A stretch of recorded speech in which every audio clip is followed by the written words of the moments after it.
അതേസമയത്താണ് അവൻ്റെ മൊബൈലിലേക്ക് സാറയുടെ കോൾ വന്നത്. രുദ്രൻ മനസ്സോടെ അതെടുത്തു. രുദ്ര, നീ എവിടെയാ? നീ റൂമിലോട്ട് വാ, എനിക്ക് സംസാരിക്കണം. നമുക്ക് സംസാരിക്കാം സാറ, പക്ഷേ ഇപ്പോഴല്ല. അമ്മയ്ക്ക് എന്തൊക്കെയോ തെറ്റിദ്ധാരണകളുണ്ട്. ഞാൻ നിന്റെ മുറിയിൽ കയറി വന്നാൽ ശരിയാവില്ല. നിന്റെ അമ്മയുടെ സൗകര്യത്തിന് തുള്ളാൻ എനിക്ക് പറ്റില്ല രുദ്ര. അവർക്ക് നമ്മുടെ പ്രൈവസി മാനിക്കണമെന്ന ബോധമില്ലേ? ഇവിടെ അത് വേണ്ടി വരും സാറ. ഇതെൻ്റെ അച്ഛൻ പണിയിച്ച വീടാണ്. അമ്മയ്ക്ക് പൂർണ്ണ അധികാരമുള്ള വീട്. മാത്രമല്ല, ഞാൻ എന്തും സഹിക്കും. പക്ഷേ എൻ്റെ അമ്മയെ ആരുമൊന്നും പറയുന്നത് എനിക്കിഷ്ടമല്ല. നിന്നോട് ഞാനിത് പലപ്പോഴും പറഞ്ഞിട്ടുള്ളതാണ്. പിന്നെ അമ്മയുടെ കണ്ണിൽ നീയല്ല എൻ്റെ ഭാര്യ, നിദ്രയാണ്. അത് ഓർമ്മ വേണം. സാറ പെട്ടെന്ന് നിശബ്ദയായി. ശരിയാണ്, രുദ്രൻ അവൻ്റെ അമ്മയൊന്നും പറയുന്നത് ഇഷ്ടമല്ല. പക്ഷേ ആ സ്ത്രീക്ക് തന്നെ കണ്ണെടുത്ത കണ്ടൂടാ. സോറി, ഞാൻ അങ്ങനെ വിചാരിച്ച് പറഞ്ഞതല്ല. നീയും കൂടി എന്നെ ഒറ്റപ്പെടുത്തുന്നു എന്ന് തോന്നിയപ്പോൾ അറിയാതെ പറഞ്ഞു പോയതാണ്. സാറ വാക്കുകളിൽ സങ്കടഭാവം വരുത്തി പറഞ്ഞു. പക്ഷേ ഉള്ളിൽ അവൾ പല്ല് കടിക്കുകയായിരുന്നു. ഇറ്റ്സ് ഓക്കെ, തൽക്കാലം നീ റെസ്റ്റ് എടുക്ക്. നമുക്ക് കുറച്ച് കഴിഞ്ഞ് സംസാരിക്കാം. രുദ്രൻ ഫോൺ വെച്ചതും സാറയ്ക്ക് ആരോടൊന്നില്ലാത്ത ദേഷ്യം തോന്നി. നിദ്രയുടെ മുഖവും വാക്കുകളും ഓർത്തതും അവൾ അമർഷം കൊണ്ട് പുകഞ്ഞു. തന്നോട് എന്തൊക്കെയാണ് അവൾ പറഞ്ഞത്? ഇതിനവൾ നന്നായി അനുഭവിക്കും. രുദ്രനാണ് അതിനുള്ള വഴി. സാറ ദേഷ്യത്തോടെ റൂമിലെ ടേബിളിലിരുന്ന പ്ലാസ്റ്റിക് ഫ്ലവർ വേസ് എടുത്ത് നിലത്തേക്കെറിഞ്ഞു. ബ്രേക്ക്ഫാസ്റ്റ് കഴിക്കാനുള്ള സമയമായിരുന്നു. ഭവാനി വിളമ്പാൻ തുടങ്ങി. ഗായത്രി ദേവി രുദ്രൻ്റെ വലതുവശത്താണ് ഇരുന്നത്. സാർ അങ്ങോട്ടേ വന്നതേ ഉണ്ടായിരുന്നുള്ളൂ. നിദ്ര അവിടെ നിൽക്കുകയായിരുന്നു. കുളിച്ചിട്ടൊരു മാങ്ങമഞ്ഞ സാരിയാണ് അവൾ ധരിച്ചിരുന്നത്.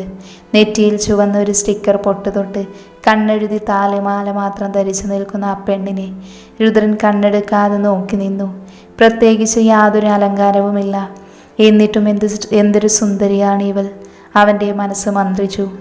രുദ്രൻ നിദ്രയെ ശ്രദ്ധിക്കുന്നത് കണ്ട് സാറയുടെ മുഖം കറുത്തു. നിദ്രയുടെ മുഖത്ത് ശ്രദ്ധ ചെന്നതും അവൾ വളരെ സുന്ദരിയാണെന്ന് സാറയ്ക്ക് തോന്നി. അതവളിൽ കൂടുതൽ അസ്വസ്ഥതയുണ്ടാക്കി. താൻ നന്നായി മേക്കപ്പ് ചെയ്തിട്ടുണ്ട്.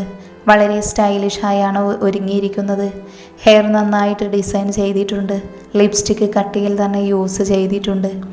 പക്ഷേ നിദ്രയുടെ സൗന്ദര്യത്തിന് മുന്നിൽ താനൊന്നുമല്ല എന്ന് തന്നെ അവൾക്ക് തോന്നി. അത് അവളിൽ ഉണ്ടാക്കിയ ദേഷ്യവും അമർഷവും അളവില്ലാത്ത രീതിയിലായിരുന്നു. രുദ്രൻ മുമ്പൊരിക്കലും തന്നെ ഇങ്ങനെ അവഗണിച്ചിട്ടില്ല എന്നും അവൾ ഓർത്തു. നിദ്രയെ എത്ര പെട്ടെന്ന് തങ്ങളുടെ ലൈഫിൽ നിന്ന് ഒഴിവാക്കിയേ തീരൂ എന്ന് അവൾ മനസ്സിൽ തീരുമാനിച്ചു. നിദ്രമോളെന്തെങ്ങനെ നിൽക്കുന്നത്? ഇവിടെ വന്നിരിക്ക്. ഗായത്രി ദേവി അവളോട് രുദ്രൻ്റെ അപ്പുറത്തിരിക്കാൻ ആംഗ്യം കാണിച്ചു. പക്ഷേ അപ്പോഴേക്കും സാറ കയറി രുദ്രൻ്റെ അടുത്തിരുന്ന് കഴിഞ്ഞിരുന്നു. രുദ്രൻ്റെയും നിദ്രയുടെയും ഗായത്രി ദേവിയുടെയും മുഖങ്ങൾ മങ്ങിപ്പോയിരുന്നു ആ നിമിഷം. നിദ്രയുടെ മുഖം മാറുന്നത് കണ്ട് രുദ്രന് ബുദ്ധിമുട്ട് തോന്നി. ഭക്ഷണം കഴിക്കുന്നതിനിടയിൽ അവൻ അവളെ പലതവണ ശ്രദ്ധിച്ചെങ്കിലും അവൾ അവനെ നോക്കിയതേയില്ല. ആ അവഗണന അവന് നല്ല വീർപ്പുമുട്ടലുണ്ടാക്കി. എനിക്കിത്തരം ഫുഡൊന്നും ഇഷ്ടമേ അല്ല. അപ്പമെടുത്ത് സ്റ്റൂവിൽ മുക്കി വായിൽ വെച്ചുകൊണ്ട് സാർ അവഗണനയോടെ പറഞ്ഞു. സത്യത്തിൽ അവൾക്ക് ആ ഫുഡ് നന്നേ രുചികരമായി തോന്നിയിരുന്നു. പക്ഷേ ഗായത്രി ദേവിയോടും നിദ്രയോടും ഇഷ്ടക്കേടുകൊണ്ട് അവൾക്ക് സമ്മതിക്കാൻ തോന്നിയില്ല. കുട്ടി വരുമെന്ന് അറിയില്ലായിരുന്നല്ലോ. പിന്നെ കുട്ടിക്ക് എന്താണെന്ന് ഇഷ്ടമെന്ന് വെച്ചാൽ പറഞ്ഞാൽ മതി, ഉണ്ടാക്കാം. പിന്നെ എൻ്റെ നിദ്രമോൾക്ക് ഇത് ഇഷ്ടമാണെന്ന് പറഞ്ഞതുകൊണ്ടാണ് ഉണ്ടാക്കിയത്. ഗായത്രി ദേവിക്ക് സാറയുടെ സംസാരം ഇഷ്ടപ്പെടുന്നുണ്ടായിരുന്നില്ല എങ്കിലും ഒരു മര്യാദയുടെ പേരിലാണ് അവർ അങ്ങനെ പറഞ്ഞത്. രുദ്രനാണെങ്കിൽ വല്ലാത്തൊരു ശ്വാസമുട്ടൽ തോന്നുന്നുണ്ടായിരുന്നു. സാറയുടെ സംസാരവും പെരുമാറ്റ രീതികളുമൊക്കെ അവനെ വല്ലാതെ അലോസരപ്പെടുത്തി. നിദ്ര ഒരു പട്ടിക്കാടിൽ നിന്നും വരുന്നതല്ലേ ആൻറ്റി? മാത്രമല്ല കല്യാണത്തിന് മുന്നേയുള്ള നിദ്രയുടെ ലോ പൊസിഷൻ വെച്ച് അവൾ ഇതൊന്നും ജീവിതത്തിൽ കഴിച്ചു കാണില്ല. അതിൻ്റേതായ ആർത്തി കാണും. പക്ഷെ ഞാൻ അങ്ങനെയല്ലല്ലോ. എനിക്ക് വളരെ നല്ല ഫുഡാണ് കഴിച്ച ശീലം. സാർ എടുത്തടിച്ചതുപോലെ പറഞ്ഞു. നിദ്രയുടെ കണ്ണുകൾ പെട്ടെന്ന് നിറഞ്ഞു. ആഹാരം തൊണ്ടക്കുഴിയിൽ നിന്ന് ഇറക്കാനാവാതെയായി. അവൾ ഒരു നിമിഷം അവിടെ തറഞ്ഞിരുന്നിട്ട് പതിയെ എഴുന്നേറ്റു. രുദ്രനാണെങ്കിൽ പെട്ടെന്ന് വല്ലാതെയായി പോയിരുന്നു. സാറ് അങ്ങനെ പറയുമെന്ന് അവൻ വിചാരിച്ചതുമില്ല. മോൾ എവിടെ പോകുന്നു? ഗായത്രി ദേവി ചോദിച്ചു. എനിക്ക് മതിയമ്മേ, ഞാൻ എഴുന്നേൽക്കുകയാ, നിദ്ര ഇടറുന്ന ശബ്ദത്തിൽ പറഞ്ഞു. അത് പറ്റില്ല, നീ അവിടെ ഇരിക്ക്. ഞാൻ പിന്നെ കഴിച്ചോളാം, എനിക്ക് വിശപ്പില്ല, പ്ലീസ്. നിദ്ര പൊയ്ക്കോട്ടെ ആൻറ്റി, ഇത്രയും കഴിച്ചതല്ലേ, വെറുതെ എന്തിനാ നിർബന്ധിക്കുന്നത്? സാറ വീണ്ടും പറഞ്ഞു.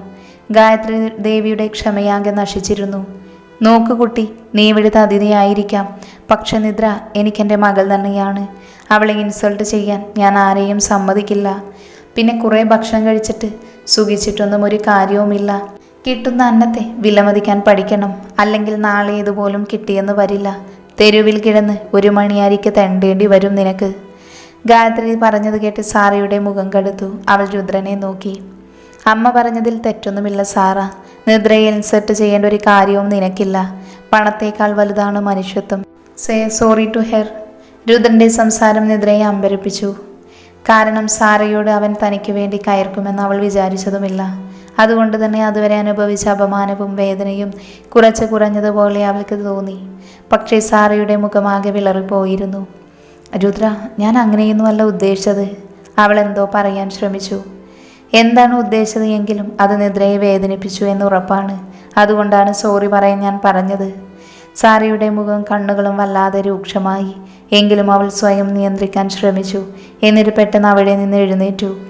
ഞാൻ ആരോടും സോറി പറയാൻ ഉദ്ദേശിക്കുന്നില്ല. അത്രമാത്രം പറഞ്ഞിട്ട് അവൾ ചവിട്ടിക്കുലുക്കി തൻ്റെ മുറിയിലേക്ക് പോയി. ഗായത്രി രുദ്രനെ താക്കിയതോടെ നോക്കി. ഇതാണോ നിന്റെ സുഹൃത്തിൻ്റെ സംസ്കാരം? അത് പിന്നെ അമ്മേ. രുദ്രൻ എന്തു പറയണമെന്നറിയാതെ കുഴങ്ങി. ഒരു കാര്യം ഞാൻ പറഞ്ഞേക്കാം. ഈ സാധനത്തിന് എത്രയും പെട്ടെന്ന് ഇവിടെ നിന്ന് പറഞ്ഞു വിട്ടേക്കണം. ഇല്ലെങ്കിൽ ഇവൾ എൻ്റെ നിദ്രമോളെ ഓരോ നിമിഷവും വേദനിപ്പിച്ചുകൊണ്ടിരിക്കും. ചിലപ്പോൾ ഞാൻ അവൾക്ക് 2 കൊടുത്തെന്ന് വരും. അതൊഴിവാക്കാൻ വേണ്ടി ഞാൻ എൻ്റെ മോനിപ്പോഴേ ഒരു മുന്നറിയിപ്പ് തന്നേ ഉള്ളൂ. ഗായത്രി ദേവി കടുത്ത ശബ്ദത്തിൽ പറഞ്ഞതും രുദ്രനൊരു വല്ലായ്മയോടെ തലയാട്ടി. നിദ്ര സങ്കടത്തോടെ അവരെ നോക്കി. അമ്മ തനിക്ക് വേണ്ടി അത്രയും സംസാരിക്കുന്നത് കണ്ട് അവളുടെ മനസ്സ് നിറയുന്നുണ്ടായിരുന്നു. അവർ നിദ്രയെ തൻ്റെ അരികിലിരുത്തി പിടിച്ചു നിർത്തി. കണ്ട പെണ്ണുങ്ങൾ വിവരമില്ലാതെ എന്തെങ്കിലും പറഞ്ഞെന്ന് വെച്ച് മോള് ഭക്ഷണം കഴിക്കാതിരിക്കരുത്. ഇത് മുഴുവനും കഴിച്ചേ. നീ കഴിക്കില്ലെന്നാണെങ്കിൽ ഞാനും കഴിക്കില്ല. നിദ്ര അനുസരണയോട് അവരുടെ അടുത്തിരുന്നു. ഞാൻ കഴിക്കാൻ പോകുക അമ്മേ. അതും പറഞ്ഞവൾ വീണ്ടും ഫുഡ് കയ്യിലെടുത്തു. രുദ്രൻ്റെ ചുണ്ടിലും ഒരു പുഞ്ചിരി വിടർന്നു. ആ സമയത്ത് അവൻ സാറയെ പാടെ മറന്നു പോയിരുന്നു എന്നതാണ് സത്യം. നിദ്ര പഴയതുപോലെയായിരുന്നു. പരമാവധി അവൾ രുദ്രൻ്റെ മുന്നിൽ ചെല്ലാതെ കഴിച്ചുകൂട്ടി. പക്ഷേ പഴയതിലും വലിയൊരു വേദന അവളെ കാർന്നു തിന്നുന്നുണ്ടായിരുന്നു. ഒരിക്കലും ആഗ്രഹിച്ചതല്ല ഇതൊന്നും. ഇത്രയും വലിയ ഒരാളുടെ ഭാര്യയാകുമെന്ന് സ്വപ്നത്തിൽ പോലും വിചാരിച്ചിട്ടില്ല. പക്ഷേ ഈ താലിക്കഴുത്തിൽ വീണത് മുതൽ രുദ്രമഹാദേവ് തൻ്റെ മാത്രം സ്വന്തമായെങ്കിലെന്ന് ആഗ്രഹിച്ചു പോകുന്നു. രുദ്രൻ്റെയും ജയനിൻ്റെയും ചുംബന രംഗമോർക്കുമ്പോഴൊക്കെ അവളുടെ കണ്ണുകൾ നീറിപ്പുകഞ്ഞു. എങ്ങനെയെങ്കിലും ചിന്തകൾക്ക് അവധി കൊടുക്കാൻ വേണ്ടി അവൾ അടുക്കളയിലേക്ക് ചെന്നു. അവിടെ ഭവാനിയും കാത്യാനിയും കൂടി ഉച്ചയ്ക്ക് എന്തുണ്ടാക്കുമെന്നുള്ളതിനെ പറ്റി തർക്കമായിരുന്നു. നിദ്ര വരുന്നത് ഇരുവരും കണ്ടിരുന്നില്ല. നമ്മൾ എന്തുണ്ടാക്കിയാലും ആ കൂറയ്ക്ക് ഇഷ്ടപ്പെടില്ല, ഭവാനി പറഞ്ഞു. കൂറയോ? അതാരാടി? കാർത്യാൻ ചോദിച്ചു. ഓ എടി, രുദ്രമോൻ്റെ ഫ്രണ്ടാണെന്ന് പറഞ്ഞ് എഴുന്നള്ളിയിട്ടില്ലേ ഒരുത്തി, അവൾ തന്നെ. ആ സാറ. അവൾ സാറയൊന്നുമല്ല, തനി കൂറയ്യ. രുദ്രമോൻ്റെ അടുത്തുള്ള അവളുടെ കൊഞ്ചലും കുഴയിലൊക്കെ കണ്ടിട്ട് മുഖടച്ചൊന്ന് കൊടുക്കാനാണ് എനിക്ക് തോന്നിയത്.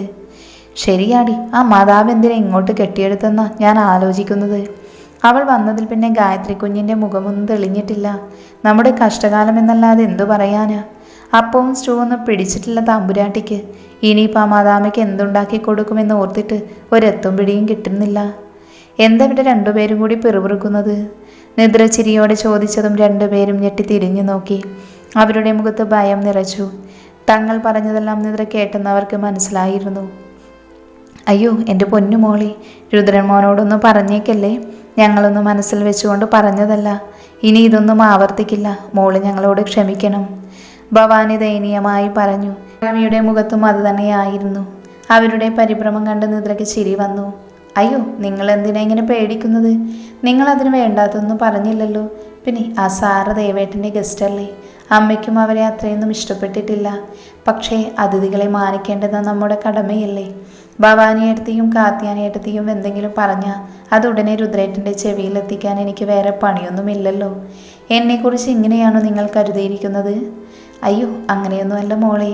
എന്നാലും ചിലപ്പോൾ മോൾക്ക് ഞങ്ങൾ പറഞ്ഞത് ഇഷ്ടപ്പെട്ടില്ലെങ്കിലോ എന്ന് വിചാരിച്ചു.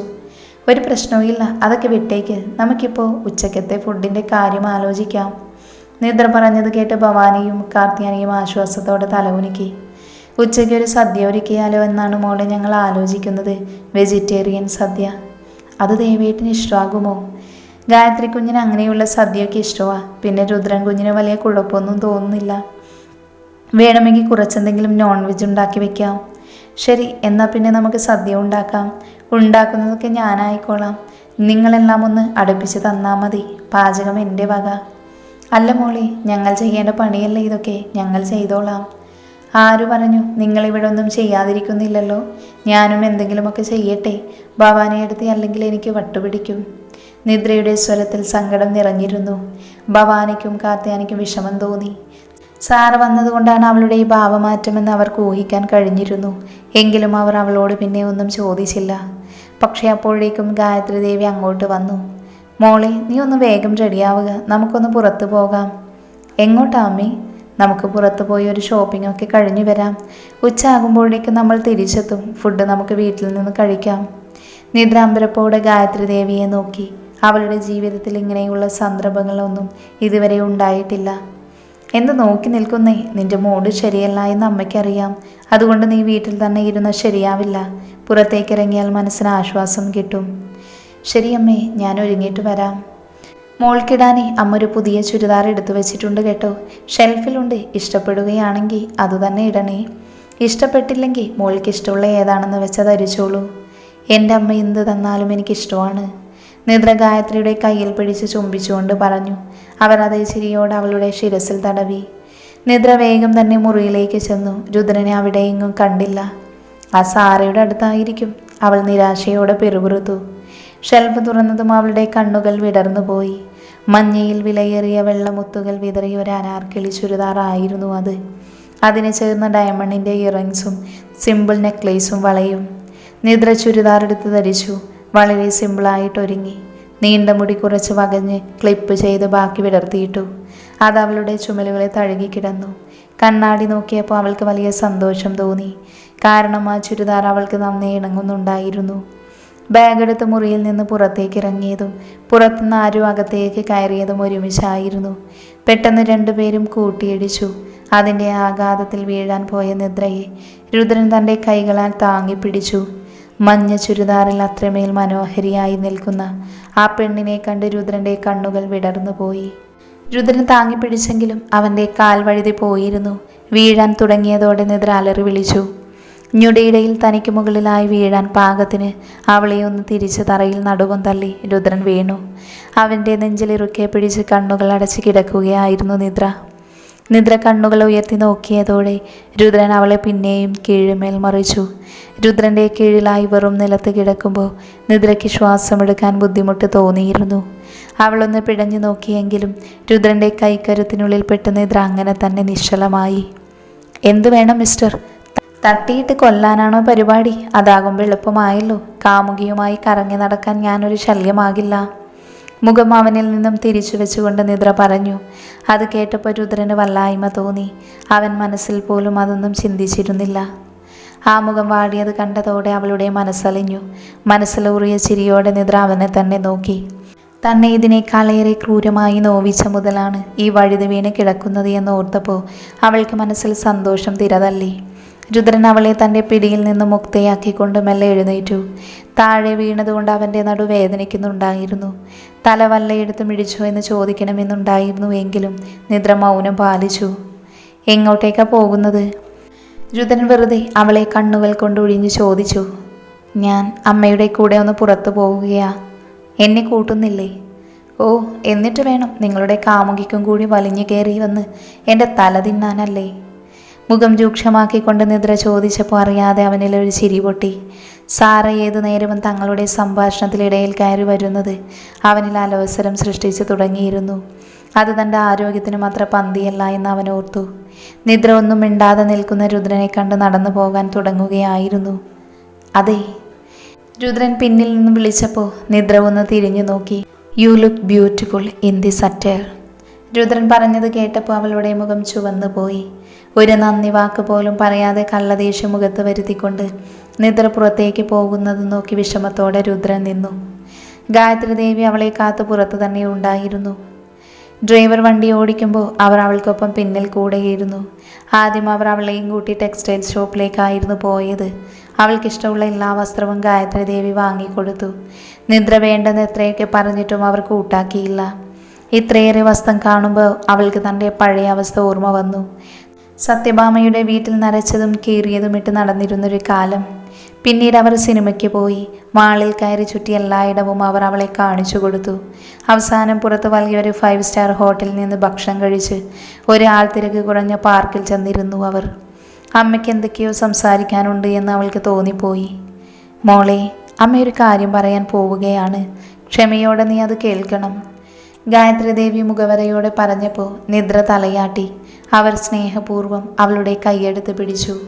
രുദ്രൻ കാരണം നീ ഏറെ വിഷമം അനുഭവിക്കുന്നുണ്ട് എന്ന് എനിക്കറിയാം. അവനെ പറഞ്ഞിട്ടും കാര്യമില്ലല്ലോ. അത്തരമൊരു സാഹചര്യത്തിലാണ് ഞാൻ നിന്നെ അവന് വിവാഹം കഴിച്ചു കൊടുത്തത്. അവൻ്റെ മനസ്സിൽ നീ കയറി പറ്റുമെന്ന് എനിക്ക് ഉറപ്പായിരുന്നു. പക്ഷേ അവർ ഒന്ന് നിർത്തിയ ശേഷം വേവലാതിയോടെ അവളെ നോക്കി. അമ്മ പറഞ്ഞോളൂ. മോളെ, സാറ് വന്ന് കയറിയതോടെ പിന്നെയും എൻ്റെ പേടി കൂടുകയാണ്. ആ പെൺകുട്ടിയുമായി അവന് മുൻബന്ധമുണ്ടായിരുന്നു എന്നതൊക്കെ നേരാണ്. പക്ഷെ അതിന് വളം വെച്ച് കൊടുക്കും പോലെ നീ അവർക്കിടയിൽ ഒതുങ്ങി പോകരുത്. അമ്മ പറയുന്നത് ഞെട്ടലോടെ നിദ്ര കേട്ടു. അമ്മയ്ക്ക് ഏകദേശം കാര്യങ്ങൾ അറിയാം. പക്ഷെ അവർ ഇപ്പോഴും സ്നേഹത്തിലാണെന്ന് അമ്മയ്ക്ക് അറിയില്ലല്ലോ എന്ന് വേദനയോടെ നിദ്ര ഓർത്തു. നീ രുദ്രൻ്റെ കൂടെ പോകണം, എറണാകുളത്തുള്ള അവൻ്റെ വില്ലയിലേക്ക്. ഷൂട്ടിംഗ് തിരക്കിൽപ്പെട്ടാലും നീ അവൻ്റെ ജീവിതത്തിൽ തന്നെ നിറസാന്നിധ്യമായി ഉണ്ടാകണം. പോകില്ല മോളെ നീ. അമ്മ പറയുന്നത് കേട്ടപ്പോൾ അവൾക്ക് കൂടുതൽ ഞെട്ടലായി. രുദ്രനൊപ്പം പോകുക എന്ന് പറഞ്ഞ അവൾക്കത് ആലോചിക്കാൻ കൂടെ വയ്യായിരുന്നു. നിദ്ര ഒന്ന് വിറച്ചുപോയി.